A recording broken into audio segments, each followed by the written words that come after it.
पूरी दुनिया में औरतों के हुकूक के हवाले से बात करने वाली तंजीमें तो मौजूद हैं, मर्दों के हुकूक के हवाले से बात करने वाली कोई तंजीम नहीं है। इसका मतलब ये नहीं कि मैं इस बात को प्रोवोक कर रहा हूँ, मैं समझना ये चाहता हूँ कि इसके पीछे एक्चुअल साइंस क्या है, अप्रोच क्या है, ज़रा बताइए प्लीज़।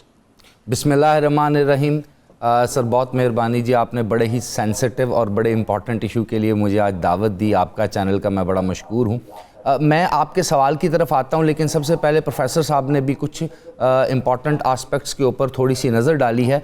मैं सिर्फ़ और सिर्फ नाजरीन की तस्हीह के लिए या नाजरीन को असल और भी करीब से चेहरा मालूम हो सके तो अर्ज़ करूँगा कि प्रोफेसर साहब ने अभी फरमाया है कि हमारे यहाँ क्या होता है कि जो वेस्ट है या जो बाहर से इस्लाम को देखते हैं, जो इस्लामी माशरे की फ़िलासफ़ी को इन डेप्थ जान नहीं सकते या इस सिस्टम के ख़िलाफ़ हैं, तो वो एक तासुब की ऐनक लगाते हैं, मायोपिक वे से देखते हैं। मैं प्रोफेसर साहब के से थोड़ा सा इख्तलाफ करते हुए गुजारिश ये करूँगा, वो तासुब की ऐनक नहीं लगाते, वो बाय डिज़ाइन सारी रिसर्च कर चुके हैं। और मैं गुजारिश करता जाऊं कि ये क्लैश ऑफ सिविलाइजेशन की जो फिलॉसफी हंटिंगटन की है, वो खड़ी ही इस बात के ऊपर है कि वेस्ट का अब अगला टारगेट 1990 के बाद एक ऐसी तहजीब हो सकती है, एक ऐसा तमद्दुन हो सकता है जो वेस्ट की तरक्की के अंदर की खदोखाल के अंदर मौजूद जितनी भी खुराफात हैं उसके बरक्स एक नया सियासी, मुआशी, मईशती और समाजी निज़ाम रखता है अपने पास, वो इस्लाम है। और ये हंटिंगटन ने डिटेल में इसके ऊपर क्लैश ऑफ सिविलाइजेशन पे बात की। तो वेस्ट जो है या बाहर से इस्लाम को देखने वाले लोग जो हैं वो मुतासिब नहीं है, वो मायोपिक नहीं है, वो बाय डिज़ाइन वो ऐनक लगाते हैं, वही ऐनक हमारे जैसे ममालिक में बेचते हैं। उसके बाद पहली बात तो ये, अब आ जाते हैं कि मर्द के हकूक की तंजीमें क्यों नहीं है। सर मर्द के फ़राइज़ इतने ज़्यादा हैं, फ़राइज़ मनसबी इतने ज़्यादा हैं कि बचपन से लेकर जवानी तक, जवानी से लेकर बुढ़ापे तक मर्द ने हर एक लेवल पर अपनी जिम्मेदारी अदा करनी है। छोटा सा बच्चा भी होगा तो वो माँ के साथ बाहर किसी जगह पे जाएगा, अपनी बहनों का ख्याल रखेगा, थोड़ा बड़ा होगा उनको पिक एंड ड्रॉप देगा, उसके बाद उसके शादी के मामलात होंगे, फिर अपनी शादी को बाज़ का डिले कर देगा, अपनी बहनों की शादी के मामलात पहले करेगा, फिर वालदैन के जितनी भी जिम्मेदारियाँ, तो जिम्मेदारियाँ ही इतनी ज़्यादा हैं, इसलिए जो चीज़ रोज़े रोशन की तरह अया होती है उसके लिए किसी तंजीम साजी या किसी चीज़ की ज़रूरत नहीं। हाँ, अगर आप गौर से देखें तो ये जितनी भी तंजीम साजें इदारे हैं जिसको एनजीओ कहते हैं, और इसके ऊपर एक और इदारा होता है जिसको INGOs कहते हैं, इंटरनेशनल नॉन गवर्नमेंटल ऑर्गेनाइजेशन, और उसके साथ साथ IGOs भी होती हैं, इंटर गवर्नमेंटल ऑर्गेनाइजेशंस।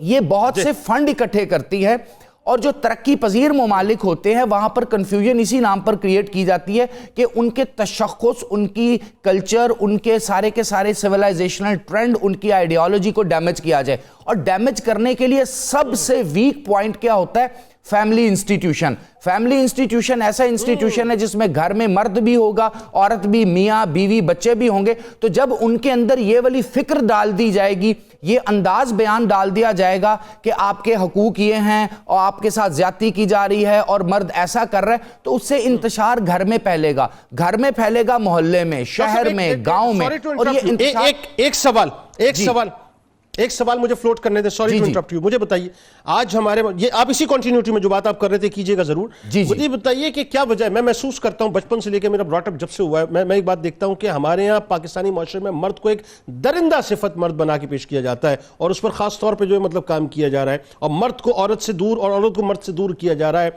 जो हमारे यहाँ एक हलाल और जायज तरीका जिसे हम निकाह कहते हैं। वेस्ट के अंदर उससे बदतरीन, इंतहाई बदतरीन सूरत हाल है मर्दों की, तो वहां पर तो कोई ऐसी बात नहीं होती। क्या वजह? ये जरा सा थोड़ा समझा लो। जी सर, उसकी वजूहात तो जाहिर सी बात है, जिन जिन मामलात पर यह किया जा रहा है उन एरियाज में हमें डिटेल में ढूंढनी पड़ेगी। मैं जर्नल आपको इसका सवाल का जवाब देता हूं। उसकी पहली वजह यह है कि पाकिस्तानी माशरे के अंदर ऑब्वियस सी बात है, हमारा कल्चर, हमारी सिविलाइजेशन, हमारा ओवरऑल आइडियोलॉजिकल सिस्टम ऐसा है जिसमें मर्द की जो जिम्मेदारियां हैं उसके साथ साथ उसके हकूक भी दिए गए हैं।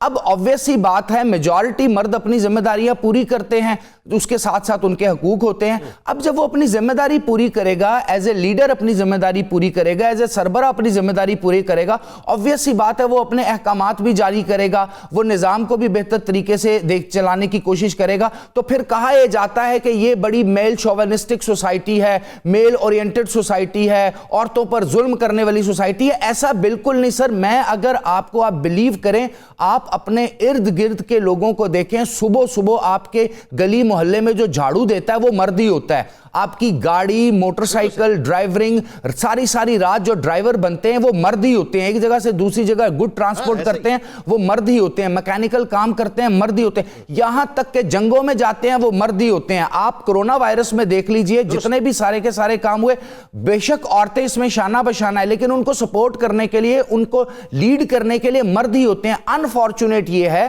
کہ ہمارے ہاں آج کے اس معاشرے میں انفارمیشن وارفیئر کو، میڈیا وارفیئر کو، نیریٹو کی جنگ کو، ففتھ جنریشن وارفیئر کو ہم نہیں سمجھ رہے. اس پہ بھی بلینز آف ڈالر لگائے جا رہے ہیں اور معاشرے کو تقسیم کیا جا رہا ہے. اس لیے تقسیم کیا جا رہا ہے کہ کہیں یہ سیولائزیشن دوبارہ یکجا ہو کر اٹھ کر سامنے نہ آ جائے. اب آ جاتے ہیں ویسٹ میں جو کام کیا جا رہا ہے. ایک کامنٹ ڈاکٹر صاحب، ایک کامنٹ اور ضرور کیجیے. مجھے ایسا لگتا ہے کہ ایک اور خاص ایجنڈے کے تحت میں بار بار ایک بات جو میں عرض کرتا ہوں، عورت کو مرد کے حقوق ادا کرنے سے ایک خاص مقصد کے تحت دور کیا جا رہا ہے. یہ بتلائیے ذرا، وہ جو ایک لفظ موزہ اٹھا تھا، وہ اتنی ڈیبیٹ اٹھی کہ عورت کو حقوق سے ہی دور کر دیا، مرد کے حقوق ادا نہ کرنے. میں اسی طرف گزارش کر رہا ہوں کہ یہ بائی ڈیزائن کیا ہی اس لیے جا رہا ہے کہ جب مرد اور عورت میں اختلاف آپ پیدا کر دیں گے تو آپ کا فیملی انسٹیٹیوشن تباہ ہو جائے گا.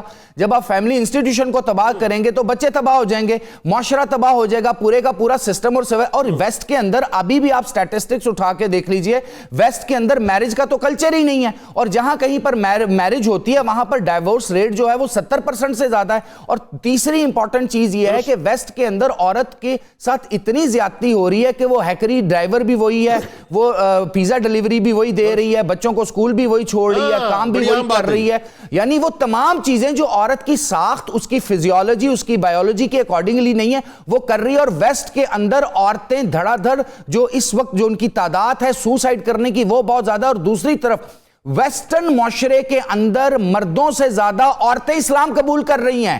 یہ سٹیٹسٹکس ہم دنیا کو کیوں نہیں بتاتے؟ یعنی مردوں سے زیادہ عورتیں اسلام میں کیوں آ رہی ہیں؟ کیونکہ اسلام کے اندر عورتوں کی پروٹیکشن ہے. سر یاد رکھیے گا، جو ساخت بنائی گئی ہے، جو سائیکالوجی بنائی گئی ہے، جو ہیومن بایولوجی بنائی گئی ہے، اس کے اکارڈنگلی انسان کے فیچرز، اس کی باڈی اور اس کی ذمہ داریاں اس نیچرل ورلڈ میں ہیں. ہم اگر ان ذمہ داریوں میں ان کو انوالو کریں گے تو پروڈکٹیوٹی زیادہ ہوگی. رادر دین اگر ہم کسی اور ذمہ داری پہ ان کو لگائیں گے تو پروڈکٹیوٹی بھی کم ہوگی اور رزلٹ یہ آئے گا کہ عورت کے ساتھ ہیومنلی ہم ظلم کریں گے، اس کی سائیکالوجی کو ہم ڈیمیج کر دیں گے.